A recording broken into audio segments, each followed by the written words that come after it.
Halo guys, bagaimana kabar kalian? Saya doakan semoga kalian semua dalam keadaan sehat walafiat. Pada kesempatan kali ini, saya akan menceritakan alur cerita dari film yang berjudul Bloodshot yang dirilis pada tahun 2020 yang lalu dan memiliki skor 5,7 dari 10 poin menurut situs IMDb. Film ini menceritakan tentang prajurit perang yang tewas dalam misi dan dihidupkan kembali oleh ilmuwan menjadi manusia super dengan kemampuan menyembuhkan luka dengan sangat cepat.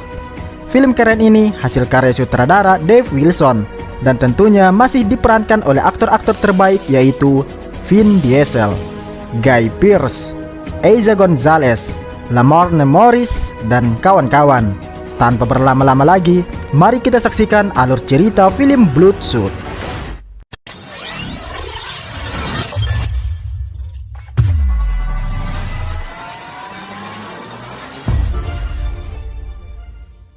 Film dimulai dengan tentara Amerika Serikat yang dipimpin seorang prajurit yang bernama Ray Garrison melakukan operasi penyelamatan sandera di Mombasa, Kenya.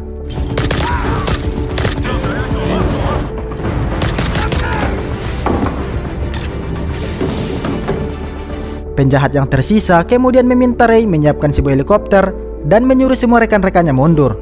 Kalau Ray tidak mau, sandera yang berada di depannya akan dia bunuh. Ray lalu meminta telepon kepada penjahat itu untuk meminta timnya menyiapkan helikopter, dan saat penjahat itu lengah, akhirnya mereka berhasil menyelamatkan sandera yang tersisa. Berpindah ke pangkalan udara Aviano di Italia. Setelah sukses menjalankan misi, Ray menemui istrinya yang bernama Gina. Setelah itu, Ray membawa Gina berlibur ke pantai Amalfi. Ray berkata, bagaimanapun pekerjaan yang saya lakukan, saya tetap pulang. Pagi harinya, Ray terbangun dan melihat istrinya tidak berada di kamar. Melalui surat yang ditinggalkan istrinya, Ray mengetahui kalau Gina pergi membeli sarapan dan akan segera kembali. Saat Ray berada di kamar mandi, dia merasakan ada sekelompok orang menyelinap masuk ke apartemennya. Pertarungan pun langsung terjadi.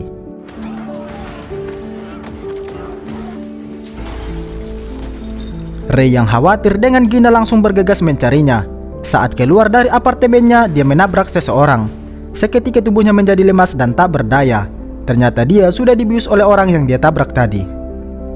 Saat penutup kepalanya dibuka, Ray menemukan dirinya sudah dalam keadaan disekap dan tangannya yang sudah diikat.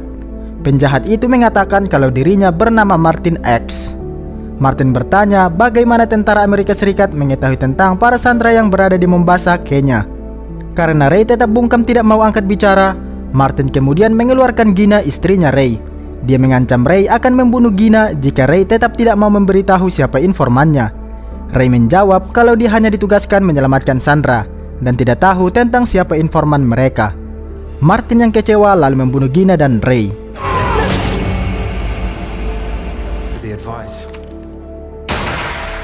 Berpindah ke tempat lain, Ray kembali hidup dan mencabut semua alat-alat yang menempel di tubuhnya. Seorang ilmuwan yang bernama Dr. Emil Harting dan anak buahnya yang bernama Katie kemudian menemui Ray.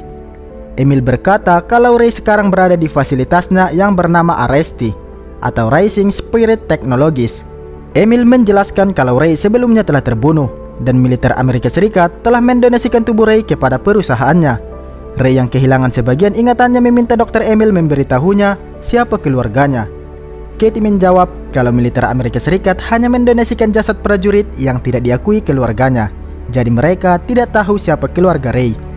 Emil mengatakan kalau RST merupakan sebuah perusahaan yang meneliti peningkatan cybernetik untuk prajurit militer Amerika Serikat yang cacat. Emil memberitahu Ray kalau dia adalah manusia pertama yang berhasil dalam program Bloodshot, yaitu menghidupkan orang yang telah mati melalui injeksi nanorobot yang sekarang menggantikan seluruh aliran darahnya. Nanorobot meningkatkan kekuatannya dan menyembuhkan luka dengan sangat cepat. Namun nanorobot ini perlu diganti dan diisi ulang secara teratur agar Ray tetap hidup. Dr. Emil kemudian memperkenalkan rekan-rekannya yang lain kepada Ray, yaitu Katie yang dari tadi menemaninya. Katie adalah mantan perenang angkatan laut dan sekarang bernapas lewat respirator di tulang selangkanya akibat serangan kimia di Syria. Yang kedua bernama Marcus Tips. Tips merupakan Rangers Angkatan Darat Amerika Serikat yang matanya terkena mortar Irak, lalu Emil menggantinya dengan mata buatan yang terhubung dengan kamera. Yang ketiga bernama Jimmy Dalton. Jimmy merupakan mantan Navy SEAL yang kakinya terkena ledakan di Afghanistan dan Emil juga sudah membuat kakek yang baru untuknya. Setelah itu, Ray pamit ke kamarnya untuk istirahat. Saat sedang tidur, Ray bermimpi tentang kejadian di masa lalunya. Karena tidak bisa tidur, dia mencoba seberapa besar kekuatan yang dia miliki sekarang.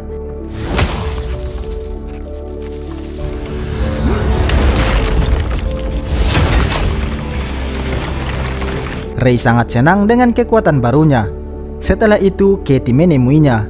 Katie memberikan benda yang selalu dia bawa saat menjalankan misi kepada Ray, dan berharap kalau suatu saat nanti ada orang yang sangat peduli kepada Ray. Katie kemudian mengajak Ray minum. Setelah Ray meneguk sebotol minuman, dia seketika melihat ilusi tentang Gina istrinya dan dirinya sendiri yang dibunuh oleh Martin. Tanpa pikir panjang, Ray lalu mengambil peralatan dan segera pergi mengendarai mobil untuk membalaskan kematian sang istri. Emil kemudian menyuruh Ray pulang melalui sambungan prosesor mikronirkabel yang dipasang di otak Ray. Ray mengacuhkan perintah Emil dan tetap pergi membunuh Martin. Ray memanfaatkan nanorobot dan server RST untuk melacak database agar menemukan lokasi Martin. Martin diketahui sedang berada di Budapest. Ray kemudian segera terbang ke Budapest menggunakan pesawat pribadi yang bernama Gulfstream. Berpindah ke Hungaria, Budapest, Martin pergi ke suatu tempat dengan pengawalan yang sangat ketat dari pasukan keamanannya. Ray lalu melacak 9.000 mobil untuk menemukan konvoi Martin. Lampu penerangan di dalam terowongan tiba-tiba mati, dan sebuah truk datang dari arah berlawanan menghadang konvoi itu. Pemimpin pasukan keamanan Martin menyuruh anak buahnya memeriksa apa yang terjadi. Ray tiba-tiba muncul. Dia menggunakan termit untuk menghancurkan mesin mobil Martin dan lanjut membunuh pasukan itu.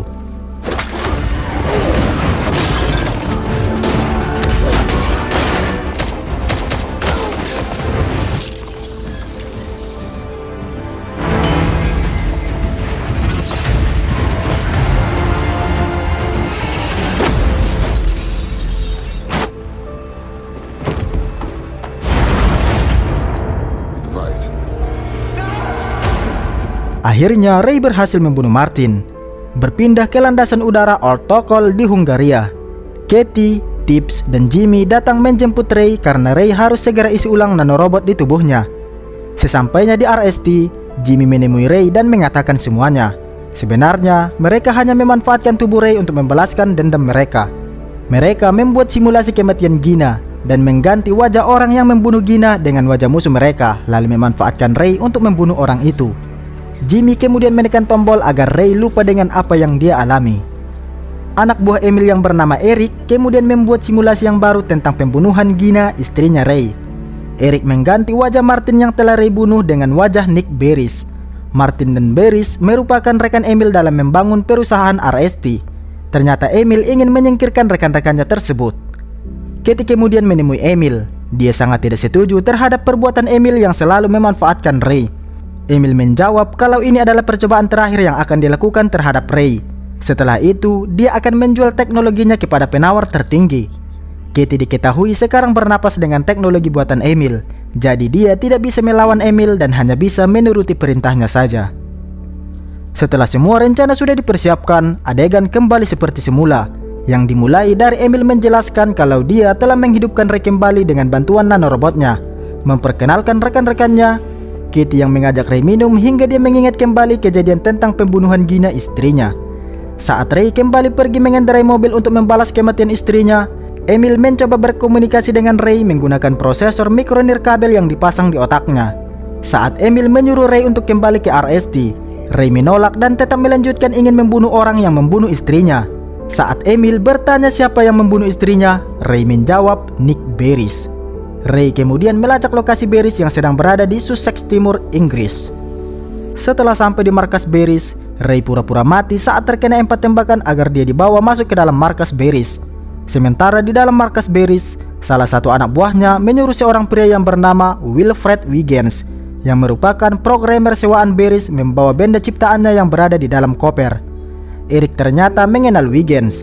Eric mengatakan kalau Wiggins merupakan sang legenda ahli komputer, yang dimana software yang digunakan untuk merubah wajah orang yang membunuh istrinya Ray adalah ciptaan Wiggins.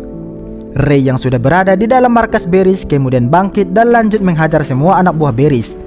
Beris yang melihat keributan itu menyuruh Wiggins segera mengaktifkan benda ciptaannya. Setelah Eric mencari tahu benda ciptaan Huygens, ternyata itu adalah EMP, yaitu suatu benda yang dapat mengeluarkan gelombang elektromagnetik yang sangat besar dengan jangkauan yang sangat luas. Emil yang khawatir dengan nanorobotnya menyuruh Ray segera mundur. Namun Ray tidak menanggapinya karena dia telah menonaktifkan suara Emil. Ray menghajar satu persatu anak buah Barris, sementara Eric berusaha mencari cara menonaktifkan EMP. Saat Ray ingin membunuh Barris, Barris menjelaskan kepada Ray kalau RST telah memanipulasi semuanya. Namun Ray tidak peduli dengan penjelasan Barris dan langsung membunuhnya. Tiba-tiba ada seseorang yang menekan tombol untuk mengaktifkan EMP, dan nanorobot yang berada di tubuh Ray seketika mati, beserta seluruh listrik dalam radius yang cukup luas. Ternyata orang yang menekan tombol itu adalah Huygens. Eric yang kehilangan sinyal berusaha semampunya mencari Ray menggunakan satelit.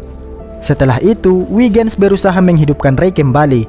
Huygens kemudian menjelaskan siapa dirinya. Saat Huygens mengoceh tentang perlakuan Barris kepadanya, Ray mengatakan mimpinya yang dimana setiap istrinya dibunuh, dia selalu melihat pembunuhnya orang yang berbeda. Huygens memberitahu Ray kalau Emil telah memanipulasi isi pikirannya untuk membunuh pegawai RST yang ingin Emil lenyapkan. Ray akhirnya sadar kalau selama ini dia telah dimanfaatkan Emil berulang kali. Huygens kemudian mencegah Ray yang ingin pergi menemui istrinya, Gina. Karena itu sangat berbahaya dan bisa saja Ray ditangkap RST. Lalu Emil kembali memanfaatkan Ray untuk membunuh Huygens. Ray akhirnya mengambil sebagian nanorobot di tubuhnya dan menyuruh Huygens mencari tahu cara kerja nanorobot tersebut. Setelah itu, Huygens memberikan Ray sebuah mobil lama tanpa perangkat elektronik agar Emil tidak bisa melacaknya. Emil yang melihat pergerakan Ray melalui satelit kemudian menyuruh Tibbs dan Jimmy menangkapnya. Berpindah ke kota London, Ray pergi menemui Gina dan melepaskan kerinduan yang selama ini dia simpan. Ray berkata kalau sekarang dia sudah kembali pulang. Namun respon Gina sangat berbeda. Gina kemudian mengatakan kalau mereka telah putus dan sekarang dia sudah berkeluarga karena terakhir kali mereka bertemu adalah 5 tahun yang lalu. Di tengah perjalanan, Ray ditabrak oleh Tibbs dan Jimmy yang ingin menangkapnya.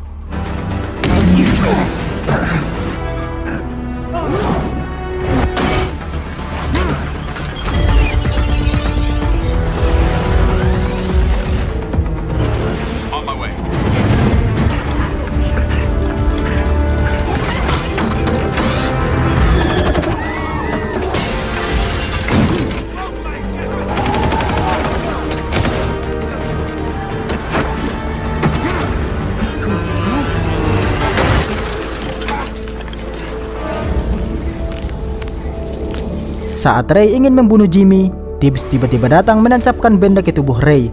Setelah koneksi kembali tersambung, Emil menyuruh Eric mematikan Ray. Emil kemudian menyuruh Katie untuk membunuh Huygens karena sudah terlalu banyak mengetahui tentang RST. Awalnya dia menolak perintah Emil. Emil kemudian mematikan sistem pernapasan yang dia pasang di dada Katie.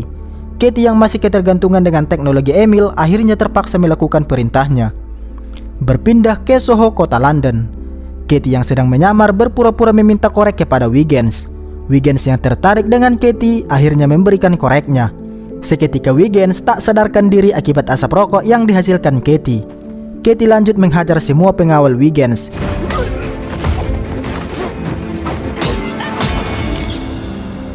Huygens yang pingsan kemudian dibawa oleh Katie. Berpindah ke tempat lain, Emil mencoba berkomunikasi dengan Ray melalui ruang saraf. Tempat itu seketika berubah menjadi tempat yang sangat indah dan menjanjikan akan memberikan itu semua kepada Ray asalkan dia tetap mau menuruti perintah Emil. Ray yang sudah kecewa dengan Emil menolak pemberiannya dan akan membalas semua kejahatan yang Emil lakukan padanya. Setibanya Katie di RST, Jimmy mengatakan kepadanya kalau nanorobot yang berada di tubuh Ray akan segera dikeluarkan. Katie yang tidak ingin Ray kembali mati kemudian berkata kepada Emil kalau dia gagal menangkap Huygens. Emil langsung menghentikan proses pengeluaran nanorobot yang berada di tubuh Ray, lalu kembali menyuruh Eric menyiapkan simulasi dan yang menjadi targetnya sekarang adalah Huygens. Di saat Emil dan Eric sibuk mempersiapkan simulasi, Katie pergi ke ruangan yang lain untuk menyabotase proses pemrograman ulang Ray. Katie ternyata bekerja sama dengan Huygens dan memberikannya akses agar bisa mengubah simulasi yang dibuat oleh Eric, serta meretas semua sistem keamanan RST. Emil yang sudah berhasil masuk ke ruangan tersebut langsung menghajar Katie. Saat dia ingin menonaktifkan sistem pernapasan Katie, tiba-tiba teknologinya tidak berfungsi lagi. karena sistemnya sudah diretas Huygens. Katie lalu melempar bom asap dan lanjut pergi kabur dari sana. Di sisi lain, Tips dan Jimmy mempersiapkan peralatan untuk menangkap Ray yang sudah tidak bisa dikendalikan RST. Huygens kemudian menghubungi Ray dan menyuruhnya keluar dari RST lalu segera datang ke koordinat mobilnya yang sudah dia kirim. Ray menjawab kalau masih ada urusan yang harus dia selesaikan. Setelah itu, Huygens memandu Katie menghancurkan pusat server RST.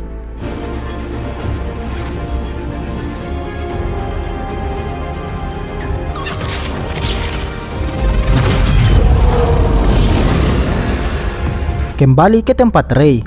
Pertarungan antara Ray dengan Tips dan Jimmy pun terjadi.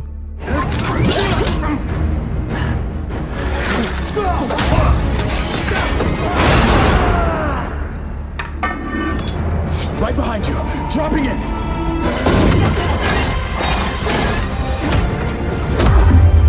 Let him go.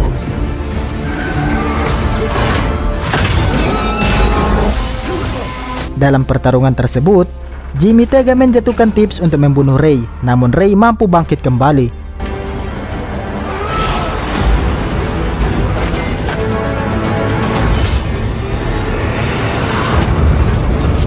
Setelah Tips dan Jimmy tewas, Ray lanjut mengejar Emil. Emil kemudian mengeluarkan senjatanya dan langsung menembak Ray.